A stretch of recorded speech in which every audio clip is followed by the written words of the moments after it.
Welcome, foolish mortals. There's no turning back now. Row 18, plot 20.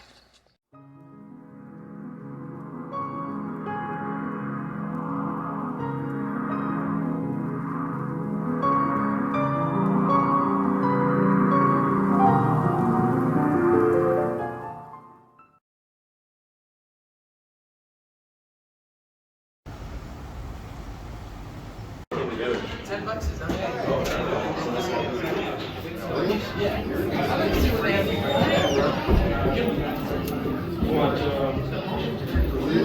Is that the men's stand?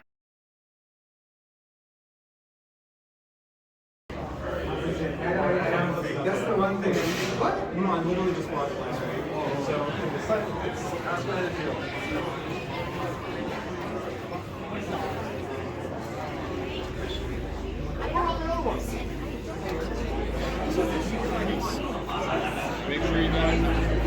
Here, and my brother and I and my friend Tansky who works with me, we created this like fake trailer set. We put it right up here on the stage. I don't know if anyone was here for that. Was anybody? Oh, awesome. We showed the Warriors.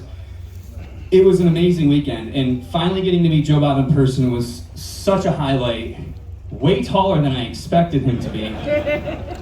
And I don't know if you remember this, Joe Bob, but we smoked a lot of cigars and drank a lot of whiskey that weekend, I'll tell you that. It was freaking out right now. You meet Joe Bob? You met Joe Bob? I'm like, yeah, he's here. And she's like, I'm meeting him next week. How is he? Is he cool? Is he nice? And I'm like, he's like the best. She's like, I'm so nervous. I'm a huge fan. I'm like, oh no, you love it.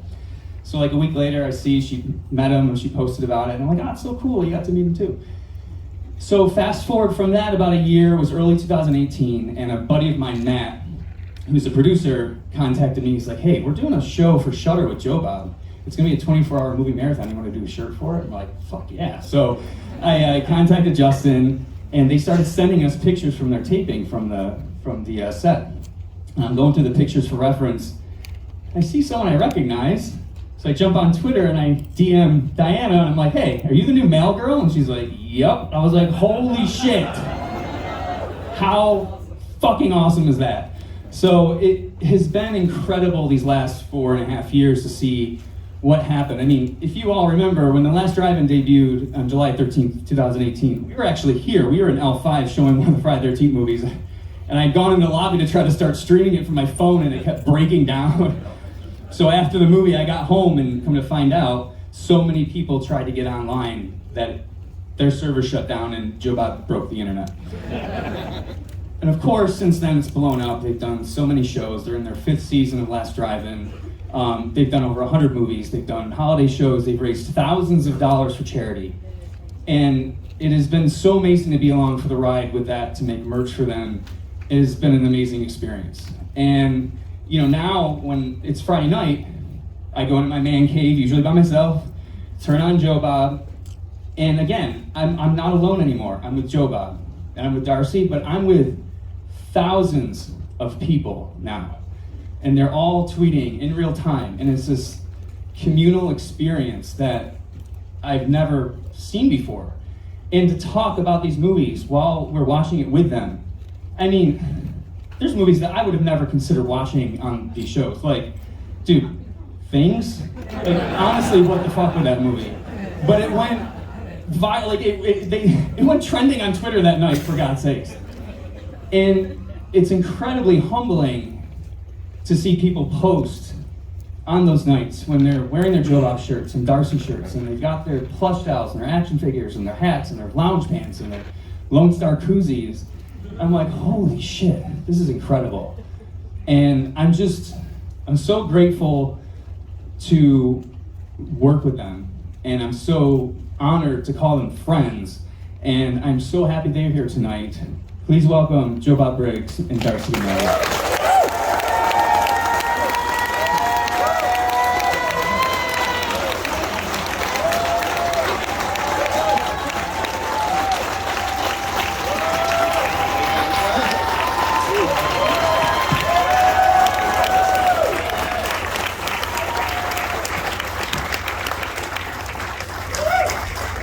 All right, this is my, I gotta get this. This is my second visit to the Little Theater, as Ben just pointed out. Both times sponsored by Fright Rags. What my question, Ben, is how many people in this audience own at least one Fright Rags product? How many people in this audience own at least 5 Fright Rags products? How many own at least 25 Fright Rags products? Yeah, that's quite all right. And if you don't own any Fright Rags products, you have to leave at this time. So the first time I was here was such a blast that now Darcy wanted to check it out too. So, and are you going to help me introduce Chopping Mall? Sure. What is your opinion of Chopping Mall, first of all? I love Chopping Mall. It's great. Okay. You know what they have in Rochester that they don't have anywhere else in the world, though? For those of you who drove in, I'm going to say this. You may not know this. Rochester is, of course, the home of Eastman Kodak, the company that produced all the film for all the movies up until, I don't know, not too long ago. And once a year they have the Nitrate Festival, where, and I've always wanted to go to this, where Eastman Kodak pulls the nitrate films out of its vaults and they project them on a screen the way they were seen like 80 years ago or 100 years ago. And because most people have never seen a nitrate film. I've never seen a nitrate film myself, because Eastman Kodak, in its wisdom, in the 19th century, when it invented film stock, decided to make the film stock out of the same material used for military-grade explosives.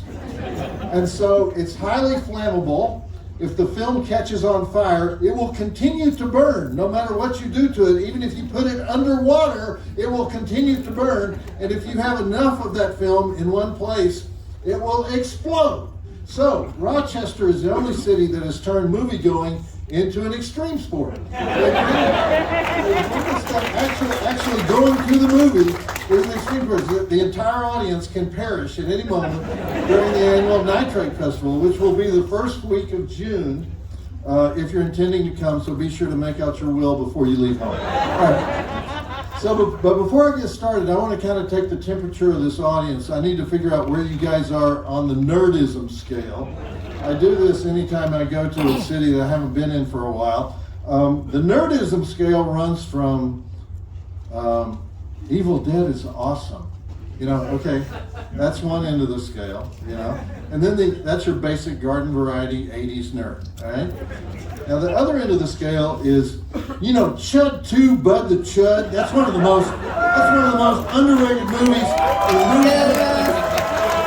It is a crime that movie is not more highly regarded. And so now, that would be your nerd group that has entered into a collective geek psychosis not witnessed since the creation of the Hitler Youth. So, and then of course, wait a minute, and then of course there's Darcy level nerdism. An example of that would be, I want to have sex with every cast member of Scream. And, that's pretty normal, dude. That's not unusual. And so, here's the pertinent test question for tonight. How many people in this audience know who Jim Wynorski is? Wow, that was about half of you, right? Okay, so you know, you're not going to invade Poland, but you know,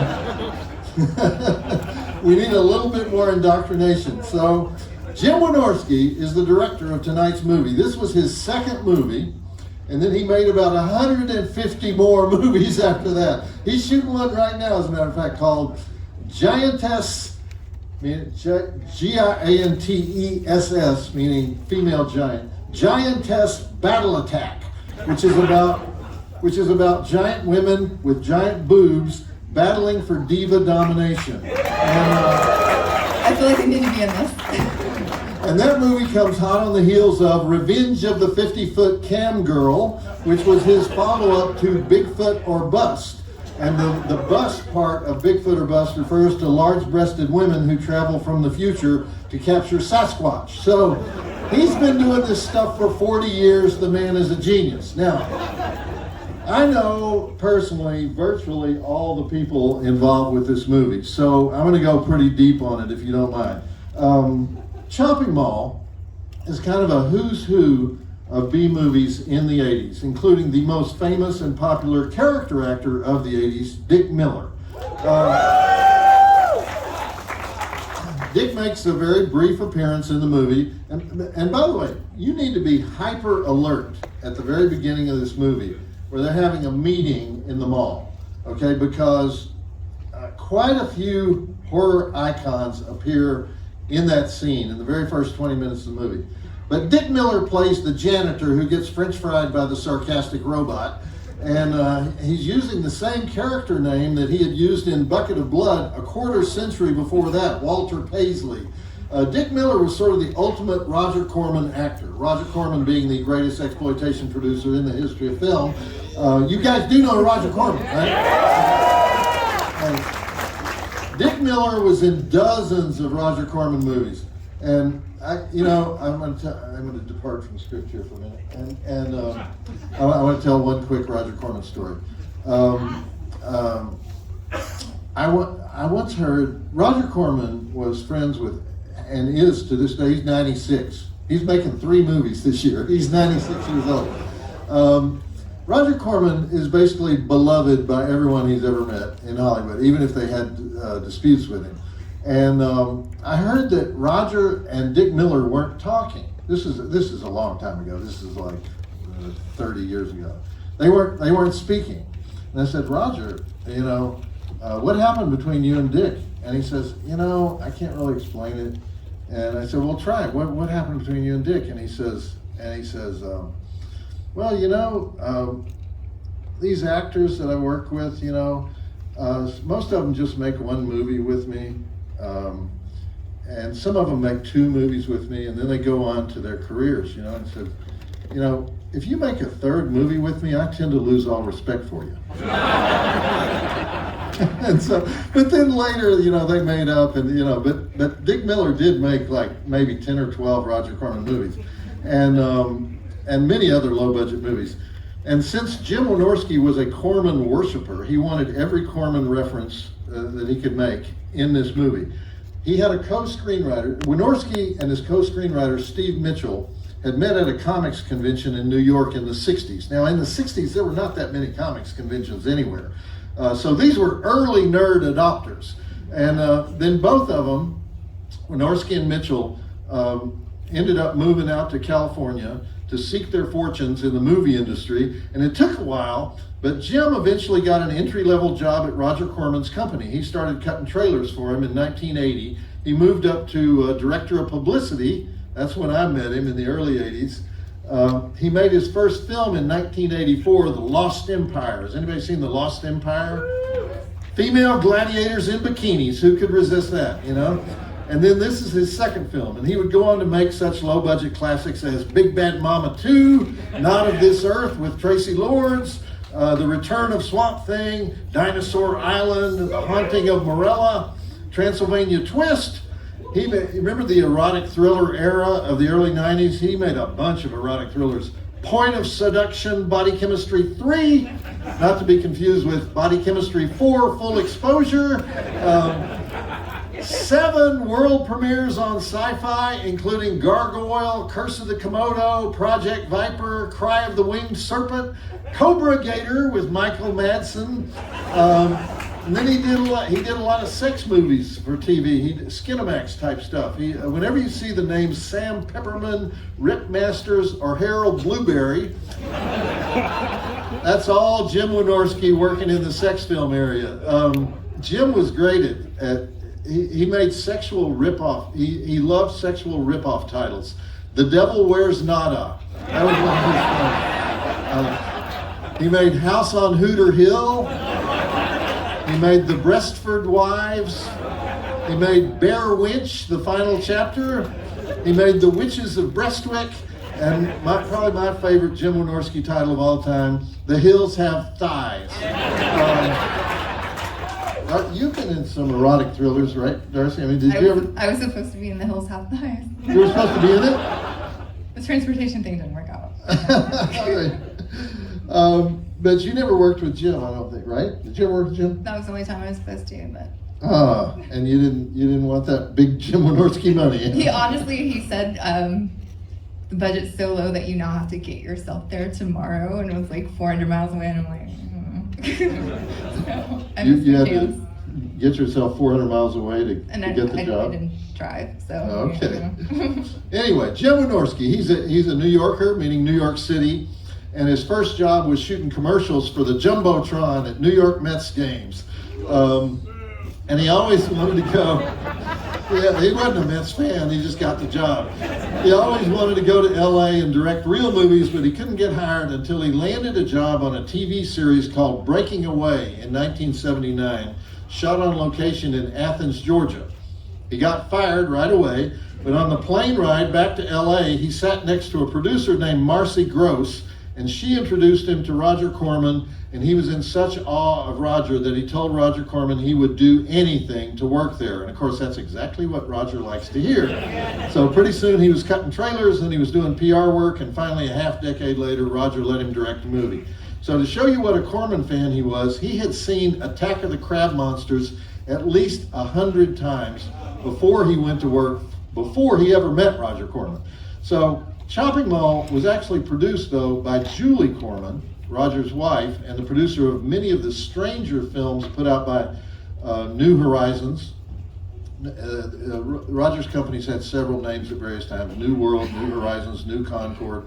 And the reason that it was produced by Julie is that she had a meeting with a company called Vestron Video. Does anybody remember Vestron Video from those days? And for some reason, Vestron Video wanted a horror movie set in a mall. That was the whole idea. And Jim Wynorski at the time was the publicity director for New Horizons, but he had always wanted to direct something, so Julie told him if he came up with a script, he would get that job. So Wynorski and his writing partner, Steve Mitchell, wrote the basic outlines of the story in 24 hours. They wrote it in, anybody who knows LA might know this place. They wrote it in Coco's Restaurant in Santa Monica, all-night diner. I don't think it's there anymore. But Wynorski says his two inspirations for the script were the movies Trapped and Gog. Now, I don't know which Trapped he was thinking about. There are 1,900 flicks named Trapped. But Gog is the only previous movie about experimental robots running amok that I know of. Richard Egan is the secret agent scientist investigating the secret underground space research laboratory in Arizona, where outer space aliens are manipulating Gog and Magog, the evil robots, determined to start nuclear war. So the stakes are a little higher in Gog than they are in Chopping Mall. But Gog and Magog are actually the evil superpowers that show up to destroy Israel in the book of Ezekiel. So really, Chopping Mall has biblical origins. Anyway, they wrote this script outline. They gave it to Julie the next day. She approved it. The picture was greenlit for about $800,000, all in 2 weeks' time. They shot pretty much the whole thing at the Galleria Mall in Sherman Oaks, California, the legendary Galleria Mall. Darcy lives in LA. Why is the Galleria Mall legendary? Why do they say that it's legendary? I don't know. This movie was made in the heyday of the go-go let's make a movie 80s, fueled by the VHS revolution, when you could pretty much make up a movie plot on Monday, get it funded on Tuesday, cast it on Wednesday, start shooting it on Thursday. And the script was written in about 4 weeks, and because it was two New York City guys working together, this was their system. Wynorski tells this story. Wynorski would say, "Why don't we take your idea, Steve, which I hate, and combine it with my idea, which you hate?" And so that's the way they pieced together the movie. They originally planned to shoot it at the famous Beverly Center Mall in LA, which is the classy mall. But they wanted too much money. They wanted things like insurance. Can you believe that? So they moved the killer robots to Sherman Oaks, and the rest is history. And it was released under the title Killbots. And it ran 90 minutes, and it did not do well during a very limited test run. So Roger Corman said, okay, we're going to take this back into the editing room. We're going to make it much shorter, and we're going to make it much better. And while they were doing that, somebody came into the editing room to change the light bulbs. And he said, why don't you just call it Chopping Mall? And nobody even remembers who said that. It was some random dude at New Horizons. And Roger liked the name, and so the new ad campaign was born, and history was made. Even though the title makes no sense, there is no chopping anywhere in the movie. Chopping implies knife wounds or axe wounds. What we have here is laser zappers, you know? But it became one of the most beloved films in the sub-genre called mall horror, which would include Dawn of the Dead, Phantom of the Mall, also shot in Galleria, you know, the legendary Galleria Shopping Center, The Initiation, and what else? Night of the Comet. That shopping mall scene is shot there. So, if you include supermarkets, Intruder, so, The Mist. You know, one thing we should do here, Ben, is one night we should have mall horror night. Although, do you have an abandoned mall somewhere in Rochester? We should do mall horror night in an abandoned mall. Okay, there are lots of those. Do you have a favorite mall movie, Darcy? Do you have a favorite mall movie? It's probably this one. This one? Yeah. Okay, more than Phantom of the Mall? Yes. Okay. So anyway, Roger did end up cutting out 15 minutes of the original print, which horrified Jim Wynorski at the time, but the result, 77 minutes, turned out to be the perfect length. And why can't they do that anymore, by the way? Why are there no 77-minute movies? Why does every horror movie have to be 110 minutes, you know? Not that this is even a classic horror movie, it's more like an action thriller that has a lot of horror elements. And why do special effects have to cost umpteen jillion dollars? The real stars of this movie are the robots, and Robert Short made those robots out of wheelchair frames and pieces of conveyor belt, and they look amazing. And they operated on 12-volt car batteries, electric wheelchair motors, fiberglass over an aluminum shell. The only thing was they had to overcrank the film speed to make them look fast because they could only travel about 8 miles an hour. And the arms and the hands on the robots, those were grabber claw toys from Japan, and the bodies were supported by roller skate wheels. So, all right, I'm going to talk about the cast. One legend after another in the cast. There's a, I'm not going to do any spoilers, but there was a blow dart to the neck scene in this. How many people have seen this? Okay. I'm going to try to do it without spoilers. The character who takes the blow dart to the neck is legendary character actor Garrett Graham. Garrett came in and did that little part for $600. This was Jim Wynorski's second film, and he was starstruck by all these B-movie actors that he got to work with, and he was especially fond of Garrett Graham because of his sleazy salesman role in Used Cars, if anybody has seen that. But this audience would actually probably best remember him as Bud the Chud in Chud 2. You Chud 2 fans are sick, by the way. You know, what's your opinion of Chud 2? Oh, I love Chud 2. Oh, God. We've been trying to show it. Anyway, and also Garrett Graham was also in Phantom of the Paradise. He was the rock star in that. Beef, yo. He was the jerk foster dad in Child's Play 2. Yeah. That's one of your favorites, right? Anyway, hundreds of roles for Garrett Graham. Now, this movie has a bundle of insider references. In the first scene, we have Paul Bartel and Mary Warrenoff as the sarcastic couple, you know, basically doing the roles that they played in Eating Raoul. They were supposed to do another scene in the movie where they arrive at the mall with a horse, planning to cut it up and serve it at their diner. But Roger Corman wouldn't pay for a horse, so that scene got cut. You also might recognize Mel Wells, who was in Attack of the Crab Monsters and Little Shop of Horrors. And if you're paying really close, he's the cook in the diner. Mel Wells is the cook in the diner. If you're paying really close attention, you may notice Angus Scrimm, the tall man, in the Phantasm movies. He's asking one of the questions in that opening scene, the meeting in the mall. This is the old teenagers go into a dangerous place, get cut off from civilization, and die one by one story. Only they're going to be they should be going to what should be a happy place, the mall. the happiest place of all in the 80s. And there's no Jason, Freddy, Michael Myers killer. There's just these little demonic R2-D2 things. And if the teenagers have sex, they die. These are robots that don't like teenagers having sex, you know. Although they aren't really teenagers, of course, because in the time-honored tradition of Hollywood, teens are always played by actors in their late 20s. So, you will notice that this movie has ghost breasts. Now, what are ghost breasts, you might ask? Ghost breasts are naked women, often not identified or credited at all, who just randomly walk through scenes. For example, this movie has a locker room scene, because all malls have locker rooms, right, where the teenagers go to change clothes, right? And in this locker room, Allison and Susie, played by Kelly Maroney and Barbara Crampton, who were both 80s scream queens. Kelly and Barbara are getting dressed, and these random naked girls just walk behind them.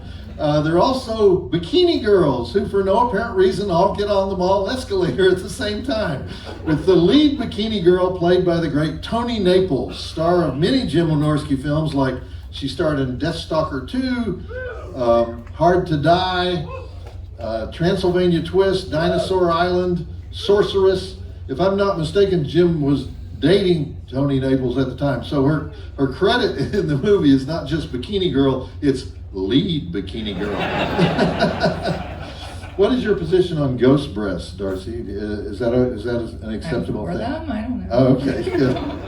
I know you do boobs for Brady, so you know the effective use of breast nudity to never hurts. influence the audience.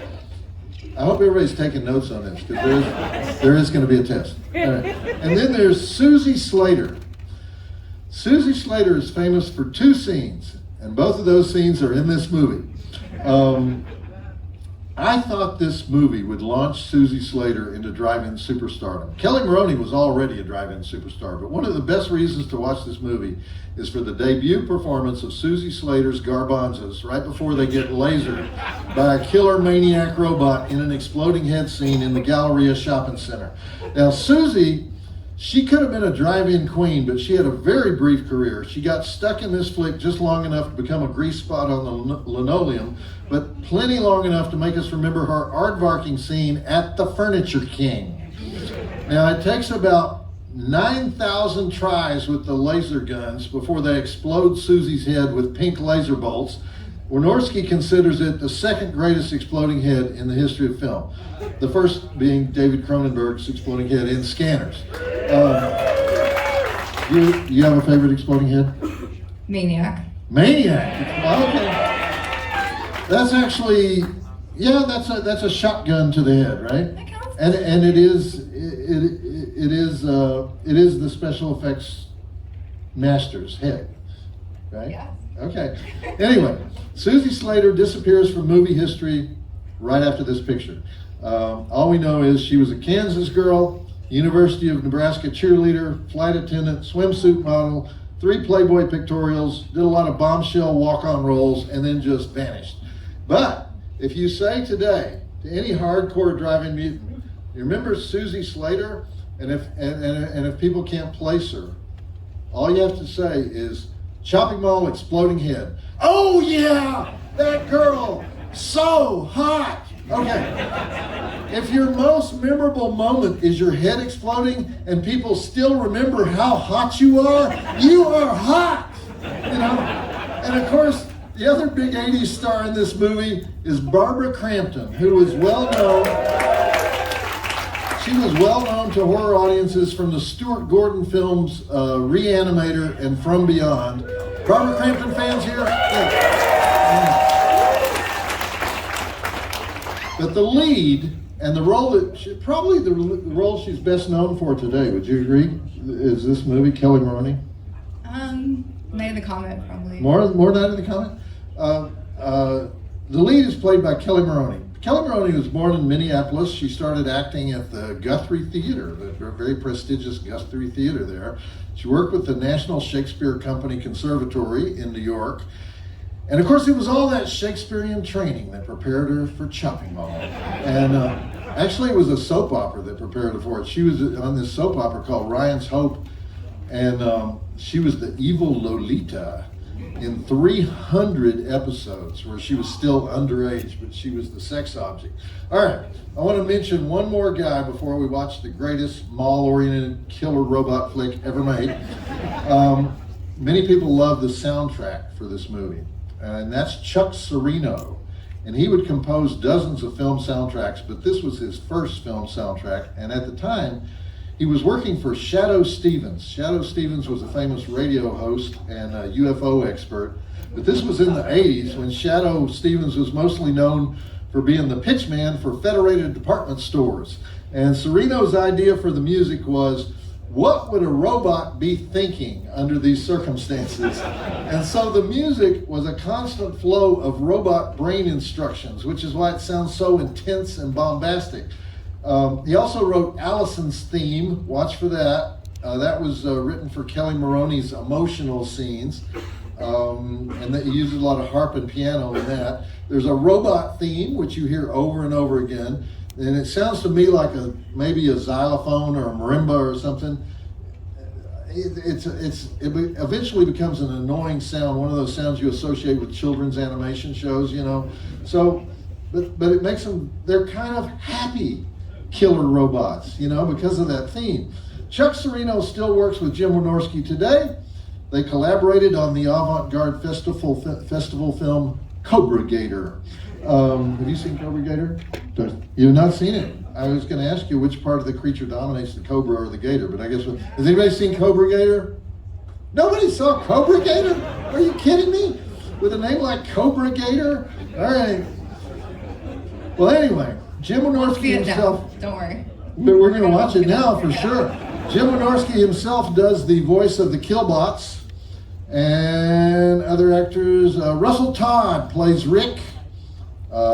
He had become a little bit famous in the movie Where the Boys Are in 1984. He was also in He Knows You're Alone. He was in Friday the 13th Part 2. And John Terlesky is the gum chewing guy. Always doing that. Mike. He worked in several other Jim Wynorski films. Today he's mostly a director. Has a lot of solid credits as a director of TV series. Okay.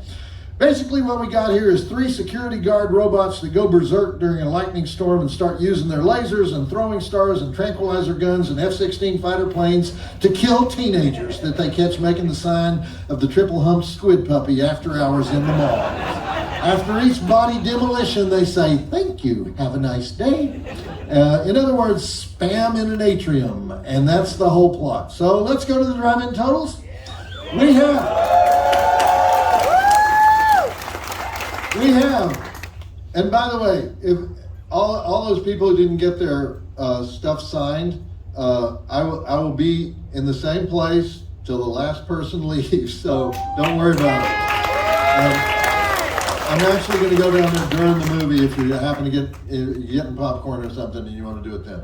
But anyway, I'll still be here at the end. So we have 10 dead bodies, 3 dead killbots, 8 breasts, 3 pints of blood, 1 exploding head, 3 twisted metal explosions, kamikaze forklift, gratuitous Paul Bartel, gratuitous Mary Warnoff, gratuitous Dick Miller, fold-out food, pastel laser bolt food, turpentine food, Driving Academy Award nominations for Jim Wynorski, the writer-director, for casting Kelly Maroney in the lead because he wanted to date her. Tony O'Dell as Nerdy Ferdy for saying, okay, let's party. Susie Slater as Leslie, the double-breasted United Way agency, for saying, when I'm happy, everybody's happy.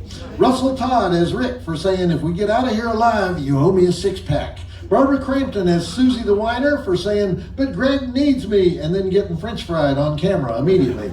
Carrie Emerson as Linda for saying, I'm sorry for getting hysterical, I guess I'm just not used to being chased around a mall in the middle of the night by killer robots. And selling that line. And Kelly Maroney, drive-in queen of the 80s, the woman who put the K in Scream Queen, as the romantic lead, the final girl, and the badass with a road flare stuffed down her bra. I'm going to give this movie, how many stars did I give this when we were on last drive-in? Do you remember? 3? I think I gave it 3. I've watched it again. I'm going to give it, what would you give it? You don't agree with 3, I right? feel like 3's pretty good. You think 3's pretty good for this? What do you think, Ben? 3.5. 3.5. I'll take 3.5. That's fine. We're gonna raise it up to 3.25.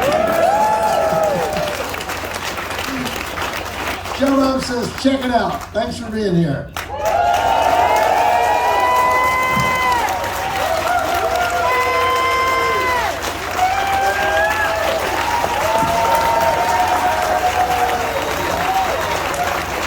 Just a heads up. So this is a digital presentation of the film. However, we do have 1 minute of the intro in 35mm. We're going to show that shows the opening credit sequence as Killbots. So that'll be a little fun one. So we're going to show that, and then we'll jump into the film starting over. So just so you know. Thank you all so much. I would like to thank all the little people who work so hard to make this picture a success. I would like to thank them, but I really can't because I did it all myself.